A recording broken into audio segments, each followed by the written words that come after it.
Hello students, मैं Gurjeet ma'am दक्ष academy Ladwa के YouTube channel पे आपका स्वागत है। तो बच्चों, जैसे हमारी शब्दों के प्रकार की सीरीज़ चली हुई थी, लास्ट क्लास में मैंने आपको कराया था उत्पत्ति के आधार पे शब्दों के प्रकार। आज की क्लास में हम करेंगे व्युत्पत्ति, रचना और बनावट के आधार पे शब्दों के प्रकार।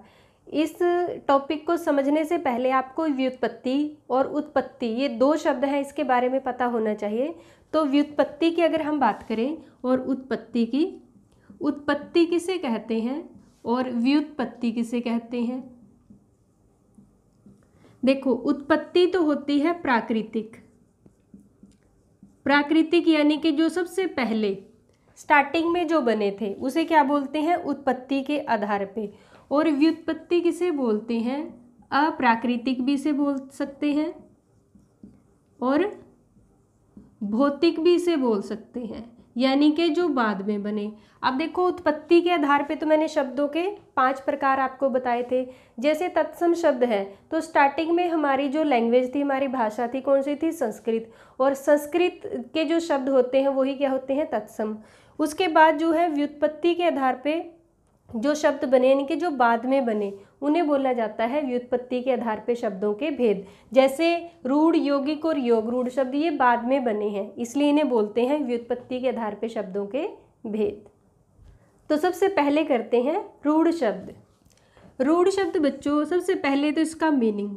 रूढ़ का जो मीनिंग होता है विशेष। रूढ़ का मीनिंग, रूढ़ का अर्थ क्या होता है, विशेष अर्थ होता है। इसकी अगर परिभाषा की बात करें, परिभाषा क्या होती है इसकी, ऐसे शब्द जो अन्य शब्दों के मेल से न बने हों और जिनका कोई विशेष अर्थ निकलता हो। कैसे शब्द, जो दूसरे शब्दों के, जैसे शब्द के मेल से बनते हैं, पद बनते हैं, तो ये जो शब्द होता है ये शब्दों के मेल से नहीं बनते और इनका अर्थ विशेष होता है। और अगर इनके टुकड़े किए जाएं तो उनका भी कोई मीनिंग नहीं होता, यानी कि संधि विच्छेद करने पर इनके जो टुकड़े होंगे तो उसका कोई अर्थ नहीं निकलेगा। उन्हें क्या बोला जाता है, रूढ़ शब्द। तो एग्जाम्पल से क्लियर होगा। जैसे दिन लिखूं अगर मैं यहाँ पे बच्चों, जैसे दिन की बात करें, दिन किसे कहते हैं, यानी कि जब सूर्योदय होता है वो दिन होता है।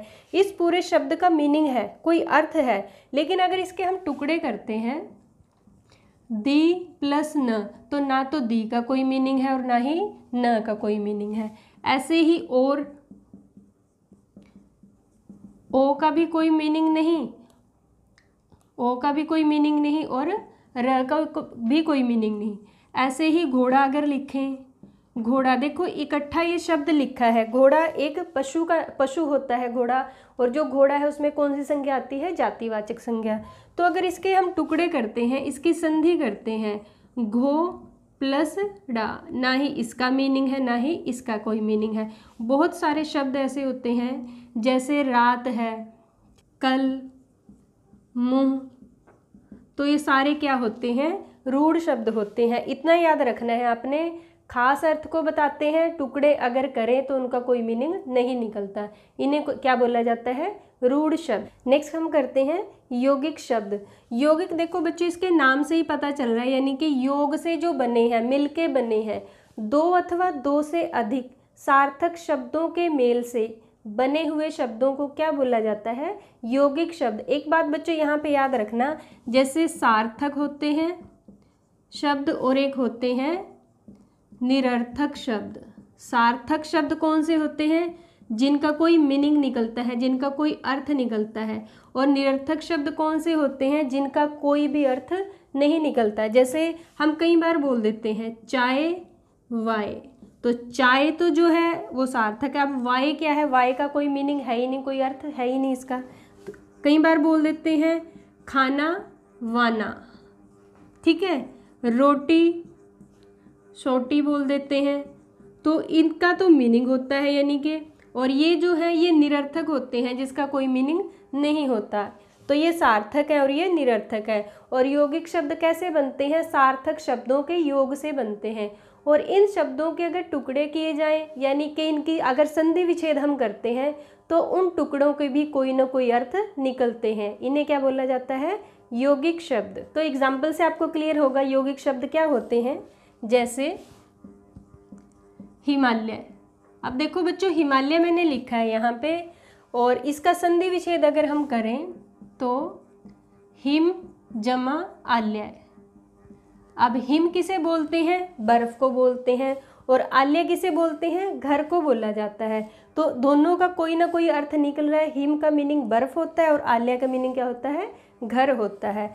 ऐसे ही राजपुत्र, तो राज यानी के राजा और पुत्र यानी के बेटा, राजा का बेटा या राजा का पुत्र।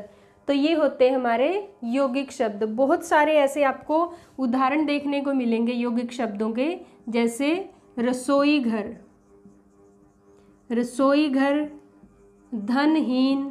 तो ये सारे उदाहरण किसके हैं? यौगिक शब्दों के। यौगिक शब्दों के बारे में बच्चों एक बात और आपने याद रखनी है, कई बार एग्जामिनर इसमें से क्वेश्चन पूछ लेता है कि यौगिक शब्द होते हैं किन शब्दों के योग से बनते हैं, किन किन शब्दों से बनते हैं यौगिक शब्द। जो यौगिक शब्द होते हैं ये 3 शब्दों से बनते हैं। एक होते हैं उपसर्ग, प्रत्यय और समास। उपसर्ग, प्रत्यय और समास से बनते हैं यौगिक शब्द। उपसर्ग तो देखो किसी भी शब्द के आगे लगते हैं और प्रत्यय बाद में लगते हैं। और जो समास है, देखो रसोई घर है बच्चों, जैसे रसोई के लिए घर, यहाँ पे कौन सा समास लगा हुआ है? यहाँ पे तत्पुरुष समास लगा हुआ है। ऐसे ही धनहीन है, धनहीन में भी तत्पुरुष समास है। तो किससे बनते हैं? ये उपसर्ग, प्रत्यय और समास से बनते हैं। इन्हें हम क्या बोलते हैं? यौगिक शब्द। तो नेक्स्ट हम करते हैं योगरूढ़ शब्द। अब देखो बच्चों योगरूढ़ शब्द, इसमें यौगिक भी है और इसमें रूढ़ भी है, यानी कि इसमें दोनों शब्द लगे हुए हैं। यौगिक शब्द की अगर हम परिभाषा की बात करें तो यौगिक शब्द की परिभाषा क्या होती है? यौगिक शब्द वे शब्द होते हैं जो बनते तो शब्दों के योग से ही है, यानी कि शब्द से मिलकर बनेंगे, परंतु इनका अर्थ विशेष होता है। किसी सामान्य अर्थ को प्रकट न करके ये किसी विशेष अर्थ, देखो रूढ़ का मीनिंग होता ही विशेष है, तो ये किसी विशेष अर्थ के बारे में बताते हैं। उन्हें हम क्या बोलते हैं? योगरूढ़ शब्द। और योगरूढ़ शब्द के अगर उदाहरण की बात करें बच्चों, जैसे लंबोदर। अब लंबोदर किसे बोलते हैं? लंबा है उदर जिसका, किसका होता है लंबा उदर? तो गणेश जी को बोलते हैं। एक दंत, एक दंत भी किन्हें बोला जाता है? गणेश जी को बोला जाता है। दशानन, दशानंद, 10 हैं आनंद जिसके, यानी कि 10 सिर किसके होते हैं? रावण के होते हैं। तो किसे? किसी विशेष के बारे में बताया जा रहा है, इसलिए इसको क्या बोलते हैं? योगरूढ़ शब्द बोला जाता है। बहुत सारे एग्जाम्पल आपको देखने को मिलेंगे योगरूढ़ शब्द के, जैसे नीलकंठ। और एक बात याद रखना बच्चों, जो योगरूढ़ शब्द होते हैं इसमें पूरा का पूरा बहुव्रीहि समास आता है।